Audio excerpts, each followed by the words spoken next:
চটজলদি কোনো স্ন্যাক্স বানাতে চাইলে ব্রেড দিয়ে তৈরি করে নিন এই স্ন্যাক্সটা। খেতে কিন্তু দুর্দান্ত লাগে। চা কিংবা কফির সঙ্গে বানিয়ে নিতে পারবেন এই ব্রেডের স্ন্যাক্সগুলো। ব্রেডের স্ন্যাক্সটা তৈরি করার জন্য আমি এখানে কতগুলো ব্রেডের পিস নিয়েছি। আমি যে হাফ পাউন্ড রুটি পাওয়া যায় সেই হাফ পাউন্ড রুটিটা নিয়েছি। আর এই যে সাইডের মোটা অংশগুলো এগুলোকে আমি রেখে দেবো। আর বাকি যে ব্রেডগুলো আছে এগুলোকে আমি কেটে নেব। একটা প্লেটের উপরে একটা ব্রেডের স্লাইস নিয়ে একটা গ্লাস বসিয়ে প্রথমে মাঝখান থেকে গোল করে কেটে নিচ্ছি। এরকমভাবে প্রথমে সবগুলো ব্রেড আগে কেটে নেব। সাইডে যে ব্রাউন অংশগুলো বেরোচ্ছে এগুলোকে আমি ব্রেড ক্রাম্ব তৈরি করে নেব। এই যে ব্রেডের সাইডের অংশগুলোকে ছোট টুকরো করে রেখে দিয়েছি, এগুলো পরে ব্রেড ক্রাম্ব করে নেব। আর এই যে গোল করে এগুলো কেটে নিয়েছি মাঝখান থেকে। এখানে একটা বাটির মধ্যে আমি দুটো ডিম ভেঙে রেখে দিয়েছি। এর মধ্যে দিয়ে দিলাম অল্প একটু নুন আর দিয়ে দিচ্ছি সামান্য একটু গোলমরিচের গুঁড়ো।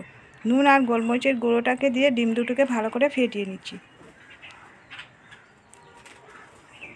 ডিমটা ফেটানো হয়ে গেছে। এবারে একটা ব্রেডের স্লাইস নিয়ে ডিমের মধ্যে প্রথমে ডুবিয়ে নিলাম, নিয়ে তারপরে ব্রেড ক্রাম্বের মধ্যে কোট করে নিচ্ছি। আর ডিমের মধ্যে ডুবানোর সময় খুব বেশিক্ষণ ঢাকানো যাবে না, দিয়ে সঙ্গে সঙ্গে তুলে নিতে হবে, নাহলে একটা ডিমের মধ্যে সমস্ত ডিমগুলো টেনে নেবে। এবারে ব্রেডের ক্রাম্বের মধ্যে এই ব্রেডটাকে খুব ভালো করে কোট করে নিচ্ছি, সাইডগুলোকে লাগিয়ে নিচ্ছি। এবার আমি এখানে চারটে তৈরি করে নিয়েছি। এবারে এই স্ন্যাক্সগুলো ভাজার জন্য ফ্রাই প্যানের মধ্যে কিছুটা রিফাইন তেল গরম করতে দিয়েছিলাম। তেলের মধ্যে এবারে চারটে দিয়ে দিলাম ব্রেড। এবারে গ্যাসের ফ্লেমটা মিডিয়ামে রাখা আছে। এবারে অপেক্ষা করব একটা সাইড ভাজা হয়ে পর্যন্ত।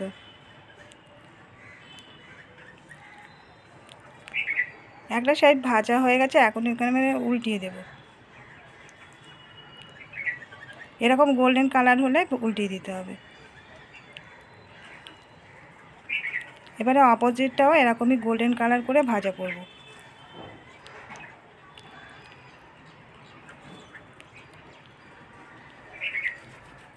বন্ধুরা, আমাদের ভিডিওটা ভালো লেগে থাকলে একটা লাইক দিয়ে দেওয়ার রিকোয়েস্ট রইল।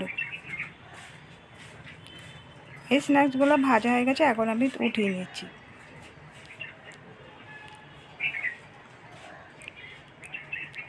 এ থেকে আর বেশি কড়া করে ভাজবো না, এখন এই স্ন্যাক্সগুলো তৈরি হয়ে গেছে। প্রথমে আমি চারটে স্ন্যাক্স দিয়েছিলাম, পরে বাকিগুলোও ভাজা করে নেব।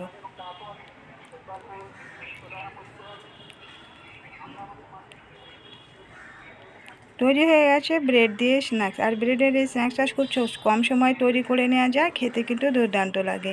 আর বিকালে চা কফির সঙ্গে বানিয়ে নিতে পারবেন।